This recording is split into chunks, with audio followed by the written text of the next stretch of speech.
Ok, alors bonjour à toutes et à tous, c'est Vincent Eurolibre, je suis professeur particulier de NSI et dans ce troisième épisode de la série Pixel après Pixel première, on va s'intéresser au nombre binaire négatif. Alors juste avant de commencer, c'est indispensable que tu aies des bases sur un nombre binaire positif. Donc je t'invite à regarder ma vidéo juste ici pour apprendre les bases du binaire. Maintenant, si tu t'y connais déjà, tu te dis peut-être, bon, les nombres binaires positifs, ok, j'ai compris comment ça marche. Mais pour les nombres négatifs, comment est-ce qu'on fait? Est-ce qu'on met juste un petit moins devant? Eh ben en fait non, parce qu'en informatique, il faut être précis. Et comme on l'a vu, tout se fait avec des zéros et des 1. Alors, comme on l'a vu la dernière fois, pour avoir un nombre binaire positif, c'est pas compliqué, il suffit juste de le convertir en base 2. Sur 8 bits, c'est-à-dire 8 chiffres, je peux écrire de 0 à 255. Donc là, par exemple, j'ai écrit 5 en binaire. Et là, 131 en binaire. Mais c'est si je veux représenter par exemple moins 5 que ça va se compliquer. Je vais carrément utiliser un système différent. J'ai nommé le complément à 2. Donc ça aussi, c'est au programme de NSI bien sûr. Le complément à 2 sur 8 bits, plutôt que d'aller de 0 à 255, il va de moins 128 à 127. Et d'ailleurs, on remarque que quand on est sur 8 bits, qu'on soit en binaire ou en complément à 2, on a autant de nombres qu'on peut écrire. Ici, j'en ai 256. De 0 à 255, ça fait 256. Et ici, j'en ai aussi 256. En fait, la raison de pourquoi est-ce qu'on ne peut plus écrire que jusqu'à 127, c'est parce qu'on va en quelque sorte plus écrire sur 8 bits, mais seulement sur 7. Ce qui est super intéressant avec le complément à 2, c'est que le bit de poids fort, le bit le plus à gauche, va coder le signe, tandis que les autres bits vont coder le nombre en lui-même. Donc là, on s'est tenté de se dire, ok, pour moins 5, c'est pas compliqué. On écrit juste 1, 0, 0, 0. Sauf qu'en fait, il faut garder quelque chose en tête. C'est que normalement, quand j'ajoute deux nombres de signes opposés, eh ben, je devrais avoir 0. 5 plus moins 5, bah, ça doit faire 0. Donc là, évidemment, 5 plus moins 5, bah, ça fait bien 0. Mais là, regardons qu'est-ce qui se passe si j'essaie d'ajouter ces deux chiffres. En binaire, 1 plus 1, ça fait 0 et je retiens 1. 1 plus 0, ça fait 1. 1 plus 1, je retiens 1, ça fait 0. 1 plus 0 plus 0, je mets 1. Et ainsi de suite. Et ce chiffre, ni dans le complément à 2 ni en binaire, il vaut 0. Et là, vous vous dites sûrement, mais en fait, ce chiffre, il ressemble à un chiffre positif. On va jamais pouvoir revenir à 0 en ajoutant deux chiffres. Eh bien en fait, si. Et on va voir comment est-ce qu'on fait. En fait, changer le bit de signe, ce n'est pas suffisant pour faire un nombre négatif. En fait, je dois en réalité suivre deux étapes bien précises. Première étape, je vais inverser tous les bits de ce nombre. C'est-à-dire que là, j'ai un 1, je mets un 0. Là, j'ai un 0, je mets un 1, et ainsi de suite. Première étape de fait. Et la deuxième étape, je vais ajouter 1 à ce nombre. Donc là, c'est facile, j'ai un 0 et je mets 1. Bon, là, vous vous dites peut-être, ok, mais à quel moment est-ce que ajouter ces deux nombres, ça va nous ramener à 0? Eh bien, vous allez le voir. 1 et 1, ça fait 0, je retiens 1. 1 et 0 et 1, ça fait 0, je retiens 1. Et quand j'arrive au dernier, 1 et 0 et 1, ça fait 0 et je retiens 1. Sauf qu'en fait, il me faudrait un neuvième bit si je voulais écrire cette dernière retenue. Mais j'ai pas de neuvième bit. Donc en fait, j'ignore la retenue tout simplement. Et là, on remarque qu'on est bien de retour à 0. Donc là, ça peut paraître très bizarre d'avoir fait tout ça et de s'embêter autant, mais en réalité, le complément à 2, c'est super intelligent.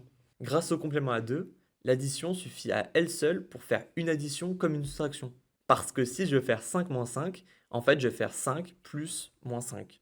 Tout ce que je viens de vous dire, c'est tout programme, mais moi, je ne suis pas juste là pour vous apprendre ce que vous risquez d'avoir sur votre feuille du bac. Et j'ai surtout envie que vous compreniez ces mécanismes, parce que je pense qu'en les comprenant, en fait, on les assimile et on les retient bien mieux. C'est pour ça qu'avec un petit comparatif, vous allez bien mieux comprendre le complément à 2. Regardez ce cadran d'horloge. Ici, on ne s'intéresse qu'aux minutes. On a 0, 15, 30, 45 et 60 qui revient à 0. C'est-à-dire que par exemple, si j'arrive à 75, 15, 30, 45, 60, 75, en fait, je suis à 15. Dans ce système, 75 est égal à 15. Imaginons qu'on soit à 20 minutes et que je vous dis on veut revenir en arrière à 5 minutes. On se dit ok, il suffit de retirer 15 minutes. Effectivement, en enlevant 15 minutes de 20, on arrive bien à 5 minutes. Mais imaginons maintenant, je vous le dis, pas le droit de faire de soustraction. Comment est-ce qu'on fait? Et on n'oublie pas un truc, c'est que dans ce système, il n'y a pas d'heure. Alors, est-ce que vous avez une solution de comment est-ce qu'on peut arriver à 5 minutes? Dans ce système, et dans ce système uniquement, bien sûr, l'autre possibilité qu'on a pour passer de 20 à 5, c'est d'ajouter 45. 20 plus 45, ça fait 65, et dans ce cadran d'horloge, 65, c'est égal à 5. Ce qui veut dire qu'on peut bel et bien utiliser un nombre d'apparence positif pour coder un nombre négatif. Et d'ailleurs, c'est exactement ce qu'on fait ici. Ce nombre, il n'a pas de moins, mais on s'en sert comme nombre négatif. Maintenant, attention, hein, ce n'est pas parce qu'un nombre binaire commence par un 1 qu'il est forcément négatif. Il est forcément négatif dans le complément à 2, mais pas dans le binaire. Tout dépend encore une fois du système dans lequel on se trouve. Bon, maintenant je vous dis, si jamais vous n'avez pas tout à fait compris le parallèle avec l'horloge, c'est pas très grave. Ce que vous devez surtout retenir, c'est comment est-ce qu'on calcule le complément à 2 d'un nombre binaire. Et pour ce faire, on va faire quelques petits exercices ensemble, juste pour bien s'assurer d'avoir compris. Ici, j'ai écrit 36 en binaire. 1, 2, 4, 8, 16, 32.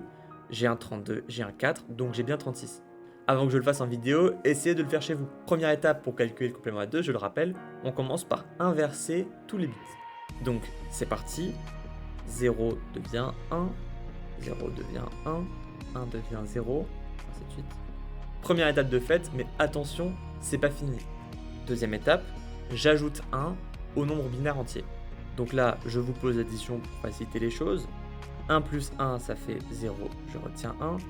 1 plus 1, ça fait 0, je retiens 1. 1 plus 0 plus 0, ça fait 1. Et donc, ceci est mon nombre binaire négatif, qui correspond à moins 36. Si on veut le vérifier, on peut ajouter 36 et moins 36. Donc 36 moins 36, ça fait 0. J'ai donc bien recopié 36 et moins 36. Et maintenant, on les additionne. 0 plus 0, 0. 0 plus 0, 0. 1 plus 1, 0 avec je retiens 1. 1 plus 0 plus 1, 0, je retiens 1. Et enfin, sur le dernier nombre, pareil, j'ai ma retenue de 1, mais qui est ignorée, parce que je n'ai pas assez de nombres pour écrire. Et c'est d'ailleurs ça, le parallèle avec le débordement de l'horloge. Et voilà, on a découvert le complément à 2, et donc comment écrire des nombres binaires en négatif pour un ordinateur. Si ça peut paraître un peu relou et difficile au début, en réalité c'est pas bien compliqué. C'est surtout hyper utile, parce que grâce au complément à 2, les ordinateurs n'ont besoin que d'un système d'addition, et pas de soustraction. Encore une fois, je t'invite beaucoup à t'entraîner, à convertir un nombre binaire en nombre complément à 2. Et d'ailleurs, je te laisse faire un petit exercice comme d'habitude. Je t'ai écrit 78 ici en binaire, et c'est donc à toi maintenant d'écrire le complément à 2 de ce nombre, puis de les additionner pour vérifier que ça fasse bien 0. Et sur ce, je te remercie infiniment d'avoir regardé cette vidéo. La prochaine sera encore sur le nombre binaire, et on va parler des nombres binaires à virgule. Et oui, ça existe également. Si cette vidéo t'a plu, n'hésite vraiment pas à la liker et à t'abonner à ma chaîne, ça me fait très plaisir et ça m'aide vraiment beaucoup. Je fais ces vidéos à titre complètement gratuit et donc ça m'aiderait énormément si tu pouvais la partager à un ami qui rame un peu en NSI. Merci encore une fois d'avoir regardé, c'était Vincent en roue libre, ciao.